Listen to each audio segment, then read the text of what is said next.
तो भाई सारे ना राम राम। एक और इम्पोर्टेंट वीडियो में लेकर आई हूँ और आप होप सो आप लोगों ने मेरी पिछली वीडियो देखी होगी, सैड स्टोरी। देखो स्ट्रगल सब ना देखना पड़ा है, पर स्ट्रगल ना देख के पीछे हटने की बजाय आगे बढ़ना चाहिए और उससे कुछ सीखना चाहिए। और जो कि मैंने इंग्लैंड में हर दिन सीखा है। तो अगर आप लोगों के साथ भी कोई ऐसी प्रॉब्लम हुआ है तो गिव अप ना करया करो, आगे बढ़िया करो। तो मैंने तो यही सीखा मेरी ज़िंदगी में, अगर आप पीछे हट जाओगे, इंडिया चले जाओगे या कुछ भी कर लिया आपने ऐसा, तो वो अपॉर्चुनिटी दोबारा नहीं मिलने की। तो चलो इस बात ना यहीं पर छोड़ देते हैं, तो आगे बढ़ते हैं। मैं आज की वीडियो क्यों और किस लिए बना रही हूँ और आज का टॉपिक क्या है। आज का टॉपिक रहेगा कि हमने इमिग्रेशन क्लियर किस तरह करनी, कौन सी इमिग्रेशन, कैसी इमिग्रेशन और के बात होने वाली है। चलो मैं इस वीडियो में बताऊंगी। इस वीडियो में मैं अपना एक्सपीरियंस भी बताऊंगी और साथ में ये भी बताऊंगी कि कौन कौन से सवाल इमिग्रेशन पूछा है अगर आप किसी भी देश की इमिग्रेशन क्लियर करो। मैंने अब तक कितने देश की इमिग्रेशन क्लियर करी हैं और मेरे से कौन कौन से सवाल पूछे गए हैं, वो सारी मैं बेसिक क्वेश्चंस आप लोगों के साथ शेयर करूंगी, अपने भी और जो नॉर्मली पूछे जावा वो भी। तो मेरा एक्सपीरियंस कहाँ से, कब से, कैसे शुरू हुआ और क्या मेरे से सवाल पूछे गए, वो सारे मैं इस वीडियो में बताऊंगी। तो चलो शुरू करते हैं टाइम वेस्ट ना करते हुए। तो सबसे पहली बात, बहुत सारे बच्चे अब इंग्लैंड की तैयारी कर रहे हैं, इंग्लैंड की या किसी भी कंट्री की तैयारी कर रहे हैं, फाइल चल रही है उनकी। तो उन्होंने ये टेंशन है जो कि मेरे भी थी कि दिल्ली इमिग्रेशन के पूछेगी, और या इंग्लैंड, यूएसए या ऑस्ट्रेलिया या कहीं भी हम लोग जा रहे हैं तो वो इमिग्रेशन में आता है के पूछेगी और हमने के जवाब देना है उस चीज़ का।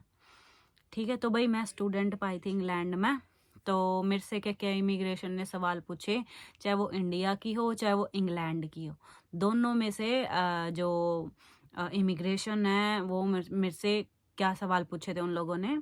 तो वो सारे मैं अपने एक्सपीरियंस शेयर करूँगी। उसके अलावा मैं ये भी बताऊँगी कि कौन कौन से क्वेश्चन आप लोगों को प्रिपेयर करने चाहिए। ठीक है, तो सबसे पहली बात मैं दिल्ली की बताऊँगी, क्योंकि वो चीज़ ना लेकर मैं भी खुद भी परेशान थी जब मेरा फाइल प्रोसेस चल रहा था या वीज़ा आ गया था, कि मेरा फर्स्ट टाइम था कि कैसे होगा, क्या होगा। और वैसे मैं तो ओवर ज़्यादा टेंशन ले लूँ, तो आप लोगों ने टेंशन लेने की कोई ज़रूरत नहीं है।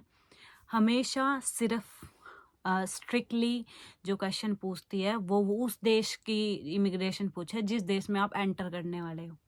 ठीक है, हर देश की जो इमिग्रेशन है वो ये चाहेगी कि कोई गलत बंदा उनके देश में ना आवे। ठीक है, तो उस देश के प्रति आप लोग थोड़े तैयार होकर जाओ, अपने देश के मते निकलने की इतनी टेंशन में ना लो। फिर भी मैं बता दूंगी कि दिल्ली इमिग्रेशन ने मेरे तक के सवाल पूछे थे जब मैं इंग्लैंड के लिए आई थी। तो फर्स्ट ऑफ ऑल अपना हमारा लगेज वगैरह का वेट हुआ था। लगेज वगैरह का वेट होने के बाद उन्होंने मुझे बोर्डिंग पास, मतलब सबको ही बोर्डिंग पास दे रहे थे वो। वेट करने के बाद बोर्डिंग पास लेने के बाद हम लोगों को अपनी इमिग्रेशन लाइन में जाना था। तो उसके बाद बोर्डिंग पास लेने के बाद इमिग्रेशन लाइन में गए, और उस टाइम मैं थोड़ी टेंस थी, जैसे हर बच्चा होता है जब पहली बार कहीं भी जाता है।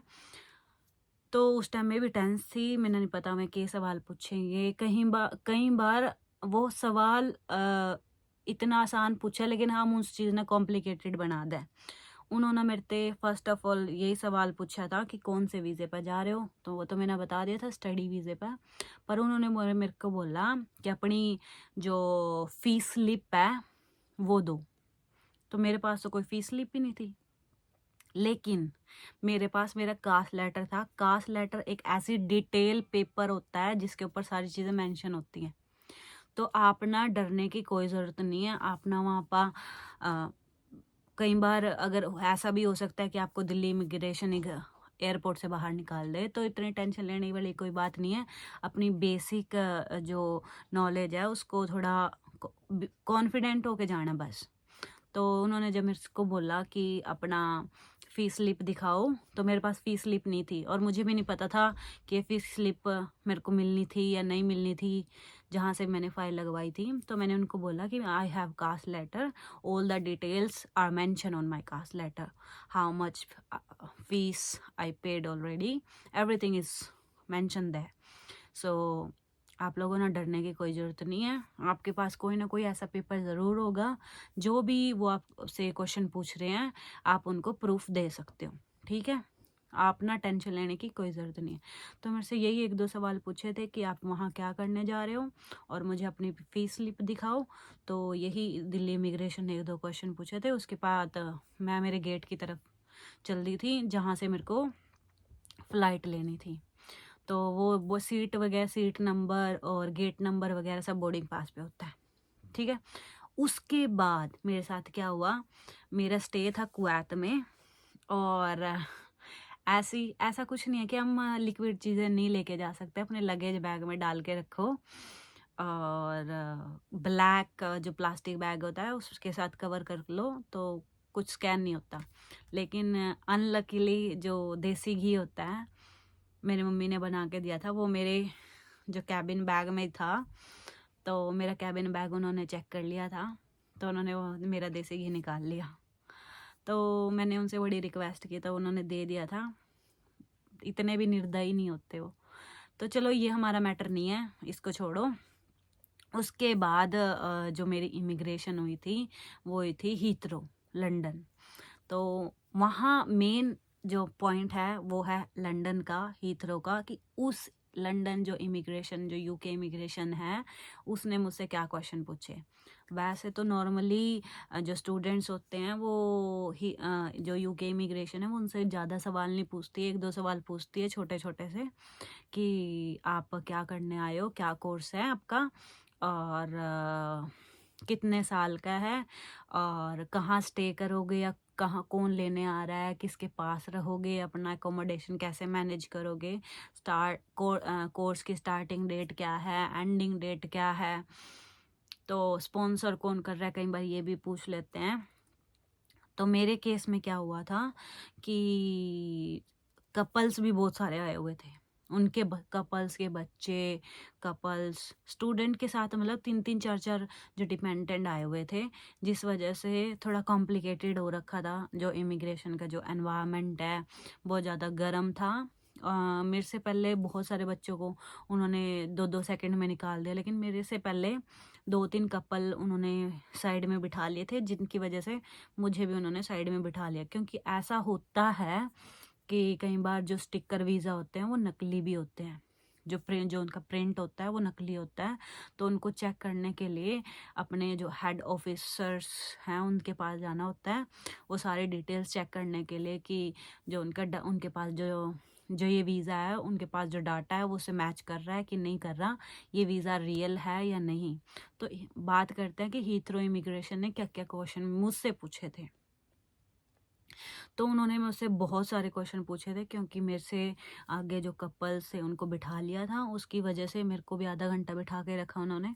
उसके बाद मुझसे पूछे कि क्या सब्जेक्ट हैं, कौन सा कोर्स है, कितने साल का कोर्स है, क्या करना है। उसके बाद मतलब जैसे मेरा इंटरव्यू हुआ था ना, जो मेरी यूनिवर्सिटी के साथ मेरा इंटरव्यू हुआ था, सेम उन्होंने एक इंटरव्यू की तरह ही मुझसे बहुत सारे क्वेश्चन पूछे थे। अदरवाइज़ नॉर्मली वो कुछ ज़्यादा नहीं पूछते, सिर्फ 5-10 क्वेश्चन पूछते हैं। आपको कौन लेने आ रहा है, किसके पास रहोगे, एकोमोडेशन कहाँ, कैसे मैनेज करोगे, आपके पास एक्सपेंसेस कितने हैं, कितने आप साथ में लेके आए हो। और मैंने बहुत सारे केसेस में ये भी देखा है कि इमिग्रेशन जो बच्चों के है, जो फ़ोन भी चेक कर रही थी कि वो कोई गलत वीडियोस नहीं देखते हों, या फिर कोई उनके पास गलत पिक्चर्स ना हो, या कहीं वो उनके पास फ़ोन के अंदर कोई क्रिमिनल रिकॉर्ड हो, या कुछ भी, मतलब किसी भी तरह का कुछ गलत चीज़ ना हो। मैंने बहुत सारे केसेस में ये भी देखा है कि वो फ़ोन चेक करते हैं। तो अपना फ़ोन का थोड़ा, अगर आपके फ़ोन में कुछ भी गलत है या कुछ भी होगा या है, तो अपना थोड़ा क्लियर करके आना, तो वो चेक भी कर सकते हैं। तो इसकी भी संभावना रह सकती है कि हो जाए, तो आप लोग अपनी तरफ से सेफ साइड रखना। तो ये जितने भी क्वेश्चंस मैंने बोले हैं, तो वो ये क्वेश्चन बेसिकली पूछ लेते हैं कि आपका, नॉर्मली अगर आप बात टेंशन की ना करो तो यही क्वेश्चन पूछेंगे कि आपका सब्जेक्ट क्या है और किसके साथ रहोगे, एकोमोडेशन का, और आपकी यूनिवर्सिटी कहाँ है, आपके एकोमोडेशन से यूनिवर्सिटी की दूरी कितनी है, तो आप कैसे जाओगे, कैसे आओगे, तो ये सारी चीज़ें पूछ सकते हैं। अगर आपके पास आपके साथ डिपेंडेंट है तो आपसे डिपेंडेंट से ये पूछ सकते हैं कि आपके डिपेंडेंट क्या करेंगे जब आप स्टडी जब पे जाओगे, वो यहाँ पे कितने टाइम तक रुकेंगे, या इस तरह के किसी कोई भी सवाल पूछ सकते हैं। अगर आपका कोई भी सवाल है तो आप मेरे को कमेंट में पूछ सकते हो। और अगर आपको मेरी वीडियो यूज़फुल लगी है तो मुझे कमेंट में प्लीज़ ज़रूर बताना, और मैं नेक्स्ट वीडियो किस चीज़ से रिलेटेड बनाऊँ ये भी मुझे ज़रूर बताना। क्योंकि मैं लंबे लंबे टाइम तक इसलिए वीडियो नहीं बनाती क्योंकि मुझे भी नहीं पता होता कि मैं किस चीज़ पे बनाऊँ। तो आप लोग मुझे कमेंट करो, मैं शायद मुझे भी कुछ आइडियाज़ मिले कि मैं किस चीज़ पे वीडियो बनाऊँ। और उसके बाद कि मैंने कौन कौन से जो कंट्रीज़ हैं उनकी इमिग्रेशन क्लियर की है। फर्स्ट ऑफ ऑल यूके की, फिर उसके बाद मैं यूरोप गई थी, यूरोप के बाद जापान की, और जापान से फिर इनमें जब लंदन वापस आई थी फिर से यूके की इमिग्रेशन क्लियर की है।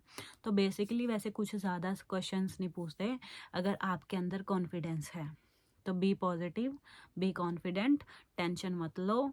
तो कॉन्फिडेंट होके जो भी क्वेश्चन पूछते हैं, ओवर भी कॉन्फिडेंट नहीं होना, सिर्फ कॉन्फिडेंट होना है। अगर कॉन्फिडेंट होके उनसे बात करो तो वो कुछ ज़्यादा नहीं पूछते, आपको बोल देते बेस्ट ऑफ लक। सो मेरी तरफ से भी आप सबको बेस्ट ऑफ लक, अगर आप लोग आ रहे हो या आपकी फाइल प्रोसेस में है। तो सबको राम राम। तो मेरे को नेक्स्ट टॉपिक कमेंट में ज़रूर बताना। Bye bye.